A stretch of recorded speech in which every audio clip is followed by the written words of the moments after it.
at be chooser and not a beggar. Pluck the low hanging fruits first from the tree. मतलब So hey guys, what's up? Hope you are doing well. This is Shubhodaya from NIT Durgapur. तो आज के video में मैं एक ऐसे subject के बारे में बात करूंगा जो एवरी IIT JEE एस्पिरेंट्स को परेशान करके रख देता है. If you follow the trend for the last few years, then in JEE Mains, maths is the hardest section जो पूछा जा रहा है. स्टूडेंट्स फिजिक्स केमिस्ट्री तो कर लेता है पर मैथ्स में आकर अटक जाता है मैक्सिमम स्टूडेंट्स, और इसलिए उनका ओवरऑल परसेंटाइल भी ड्रॉप कर जाता है. So in this video I will be sharing with you some tips, I will giving you some points जिसको फॉलो करके you can get a good score in JEE Mains mathematics section. So video में बने रहे. Do you know what makes the math section hard in JEE Mains? It's the lengthiness of the paper. हाँ, 3-4 सवाल JEE Mains में advance के level पर आ जाता है, पर उसके अलावा जो भी प्रॉब्लम्स आते हैं वो सॉल्वेबल होता है, पर बहुत लेंदी होता है. वो इतना लेंदी होता है कि student face problem to complete the maths paper. ठीक है, that's what make the JEE mains maths hard. ठीक है, तो इसके लिए सॉल्यूशन क्या है? इसके लिए सॉल्यूशन है स्पीड. तुम स्पीड तुम्हारा इतना इंप्रूव करो that you can cope up with the level of the lengthiness of the paper. ठीक है, और स्पीड को कैसे इंप्रूव करना होगा? तो स्पीड को इंप्रूव करने के लिए रोज तुम 30 से 40 मिनिमम 30 से 40 सवाल लगाओगे मैथ्स का, और स्टॉप वॉच लगाकर टाइम बाउंड प्रैक्टिस करोगे. ठीक है, 30 से 40 सवाल मिनिमम. तो अब तुम प्रॉब्लम्स लगा रहे हो, और कुछ प्रॉब्लम्स लगाने के वक्त तुम क्वेश्चंस में अटक भी जाओगे और सॉल्यूशंस भी देखोगे. अब समटाइम्स इट हैपन कि स्टूडेंट को सॉल्यूशन देखकर भी समझ नहीं आता क्वेश्चन को कैसे सॉल्व करना है, तो तब क्या करें? तो इसके लिए भी मैं तुमको एक सॉल्यूशन बता देता हूँ. फिलो बोलकर एक ऐप आता है. ठीक है, फिलो है वर्ल्ड का ऑनलाइन इंस्टेंट ट्यूटोरिंग ऐप, जहां पर आप जाकर आपका जो भी प्रॉब्लम हो, जो भी कॉन्सेप्ट क्लियर करना, सब कुछ कर सकते हो. वो 60 सेकंड के अंदर तुमको ट्यूटर से कनेक्ट कर देंगे फिलो ऐप, और वहां पर जाकर आप कोई भी प्रॉब्लम्स हो, कोई भी कॉन्सेप्ट क्लियर करना, सब पूछ सकते हो. And thousand of experience teachers are present in this Filo app online, and correcting with them is super duper easy. You just have to click the picture of the problem. जो भी problems आपको पूछने हैं, जो भी concept आपको clear करना है, उसका पिक्चर क्लिक करो और फिलो ऐप पे जाओ, और वो 60 सेकंड के अंदर इंस्टेंटली आपको ट्यूटर से कनेक्ट कर देंगे, और लाइव वीडियो 1-to-1 सीजन से आप आपका जो भी प्रॉब्लम्स पूछने हो, जो भी कॉन्सेप्ट क्लियर करना हो, सब कुछ पूछ सकते हो. ठीक है, so I will be providing the link of the Filo app in the description. You can just go and check it out from there. तो ये तो हो गया तुमको प्रॉब्लम्स एनालाइज करेगा तो उसको कैसे टैकल करना होगा. ठीक है, अब आते हैं तुमको प्रॉब्लम जब लगा रहे हो ना, एक एक प्रॉब्लम्स लगाने के बाद उसको एनालाइज करो, क्या कॉन्सेप्ट उसमें अप्लाई किए हो, कैसे उसको सॉल्व किए हो. Try finding out is there any better way, is there any alternative way to solve that question. क्योंकि तुमको आंसर में किसी भी तरीके से पहुंचना है. तुम कितना लॉन्ग प्रोसेस किए हो, कितना प्रोसेस में एक्सप्लेन किए हो, ब्रेक डाउन किए हो, वो कोई नहीं देखेगा. ठीक है, तो एवरी टाइम एक एक क्वेश्चन करने के बाद try finding out is there any alternative better way और shorter way to solve that question. ठीक है, ऐसे तुमको करना होगा.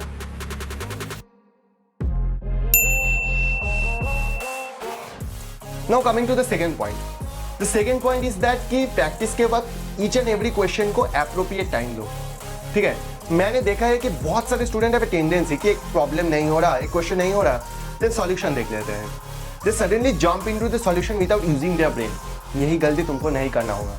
तुम जितना देर, जितना पेशेंटली, जितना एनालाइज करने का कोशिश करोगे ना, उतना तुम्हारा ब्रेन खुलेगा. Because the only way to develop the problem solving ability is by not giving up. तुम एक क्वेश्चन को रहो, पेशेंटली देखो. ठीक है, इम्पेशेंट मत हो, क्वेश्चन को देखो और सॉल्व करने का ट्राई करो.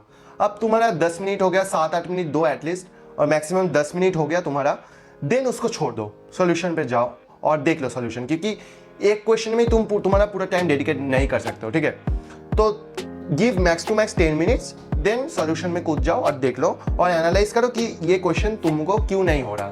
Remember, patience is the ultimate की इन मैथ्स. एक क्वेश्चन एक बार नहीं हो रहा, ठीक है, 2 बार नहीं हो रहा, ठीक है, तीसरे बार भी नहीं हो रहा, ठीक है, पर चौथा बार होगा ही होगा. ठीक है, तो पेशेंस रखकर तुमको एक प्रॉब्लम को डील करना होगा, एक प्रॉब्लम को सॉल्व करना होगा. ठीक है,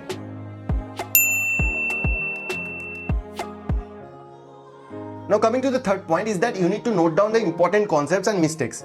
Important concept मतलब जो भी concepts तुमको important लग रहा है, जो भी concepts तुमको अप्लाई करने में थोड़ा दिक्कत हो रहा है, वो सब नोट डाउन करके रखो. ठीक है, और जो भी मिस्टेक्स तुम प्रॉब्लम्स में फ्रीक्वेंटली कर रहे हो, ठीक है, वो भी नोट डाउन करके रखो.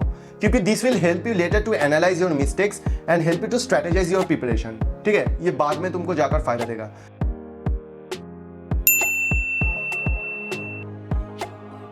So coming to the fourth point is that be chooser and not a beggar. Pluck the low hanging fruits first from the tree. मतलब जब तुम जेईई मेंस का पेपर देने जाओगे, स्पेशली मैथ्स का सेक्शन में जब जाओगे, तब तुमको ढूंढकर चुन कर वो क्वेश्चन करना होगा जो इजी है, ठीक है, जो फ्रैक्शन ऑफ सेकेंड्स में हो जाएगा, जो मैक्सिमम 1 to 2 मिनट्स लगेगा सॉल्व करने के लिए। वो क्वेश्चन को तुमको पहले अटेम्प्ट करना होगा जिसमें तुम कॉन्फिडेंट हो, हाँ ये क्वेश्चन मेरे से हो जाएगा, ठीक है। पहले जब पेपर तुम देने जाओगे वो क्वेश्चन ढूंढो, चुनो वो क्वेश्चन, और वो क्वेश्चन को पहले के जब 10 मिनट में कर लो, और मैं गारंटी देता हूँ कि 4 to 5 इजीली तुम ये क्वेश्चन पा जाओगे। 5 क्वेश्चन तो इजी क्वेश्चन पा जाओगे पूरा मैथ्स का पेपर में, ठीक है। मेरे टाइम पे जब मैं जेईई मेंस का पेपर देने गया था तब मैं चुन कर वो क्वेश्चंस किया था from the chapters like AP GP, sets, logical reasoning, quadratic equation, functions. तो ये इस चैप्टर से मैं कॉन्फिडेंट था और इजी भी आता है इस चैप्टर से, तो ये क्वेश्चन मैं पहले करता था, ठीक है। तो तुमको भी ये सिलेक्ट करना होगा ये सब चैप्टर्स को, और चुन कर ढूंढ कर वो क्वेश्चंस पहले करना होगा, ठीक है। तो इससे क्या होगा, इससे होगा कि तुम पहले 10 मिनट के अंदर तुम 20 मार्क्स अटेम्प्ट कर रहे हो, ठीक है, तुम्हारा पॉकेट में 20 मार्क्स आ गया, ठीक है। और इससे तुमको एक बहुत बूस्ट मिलेगा कॉन्फिडेंस, तुमको तुम्हारे अंदर से एक अलग ही कॉन्फिडेंस आएगा, हाँ I can solve the paper, एक मोमेंटम बिल्ड हो जाएगा जो बहुत नेसेसरी है to solve the JEE mains maths paper.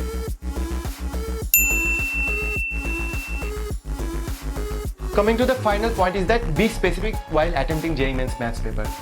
मतलब you don't need to attempt the full maths paper during JEE Mains, ठीक है। Even if you attempt the 50% of the JEE Mains maths paper, then it's good score. 50 plus marks मतलब you can easily land to 98 plus percentile in JEE Mains maths, ठीक है, for average JEE Mains maths paper। तो तुमको पूरा maths का section attempt नहीं करना होगा, क्योंकि if you are watching this video I am assuming तुम्हारा मैथ्स उतना स्ट्रॉन्ग नहीं है, तो स्पेसिफिक चैप्टर्स पकड़ो और उस चैप्टर से ही सॉल्व करो। मैं तुमको चैप्टर्स बोल रहा हूँ कि इजी चैप्टर्स है, ये तो तुमको करना ही होगा, तुमको एग्जाम के पहले ये सब चैप्टर्स देख के जाना ही होगा, ठीक है। ये चैप्टर्स क्या है, ये चैप्टर्स है AP GP, sets, functions, quadratic equations and mathematical reasoning, जो लॉजिकल रीजनिंग है, तो ये चैप्टर्स तो तुमको करना ही होगा। और मैट्रिसेस डिटरमिनेंट ये भी बहुत इंपॉर्टेंट है, ठीक है। इस चैप्टर्स को बहुत अच्छे से करो, तुमको ये चैप्टर्स बहुत टाइम नहीं भी लेगा, आसानी से हो जाएगा। तो ये चैप्टर्स से तुम इजीली 50 प्लस मार्क्स स्कोर कर सकते हो ना। अब आते हैं कोऑर्डिनेट जियोमेट्री में। अब तुम बोलोगे कि भैया मेरा तो कोऑर्डिनेट जियोमेट्री उतना स्ट्रॉन्ग नहीं है, ठीक है, हाँ ठीक है, मानता हूँ आपका कोऑर्डिनेट जियोमेट्री स्ट्रॉन्ग नहीं है, पर if you want to do coordinate geometry then मैं तुमको 2 बोल रहा हूँ टॉपिक, तो ये करके जाओ। पहला पैराबोला और सर्कल, ये बहुत इंपॉर्टेंट है, और मैक्सिमम टाइम पैराबोला और सर्कल में से ही जेईई मेंस में आता है क्वेश्चन। तो पैराबोला और सर्कल बहुत इंपॉर्टेंट है जेईई मेंस का पर्सपेक्टिव से। और उसके बाद आता है differential equation, first order specially, ये भी तुम करके जा सकते हो, ये भी बहुत इंपॉर्टेंट है, और इससे भी एवरी ईयर एवरी पेपर में आता ही है क्वेश्चन, ठीक है।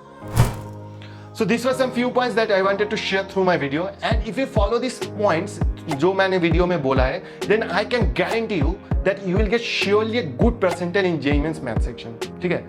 और एक बात, JEE Mains स्पेशली मैथ्स में developing problem solving ability is a slow process, ठीक है, इट विल टेक टाइम, तुमको रोज प्रैक्टिस करना ही होगा, और गिव अप मत करो। एक प्रॉब्लम नहीं हो रहा, प्रॉब्लम स्ट्रक हो रहे हो, सॉल्यूशन देख लो, सॉल्यूशन में भी समझ नहीं आ रहा और एक बार देख लो, और जो मैंने बोला है इस वीडियो में ये सब फॉलो करो, तुमको कोई नहीं रोक सकता मैथ्स में अच्छा परसेंटाइल लेने से, ठीक है।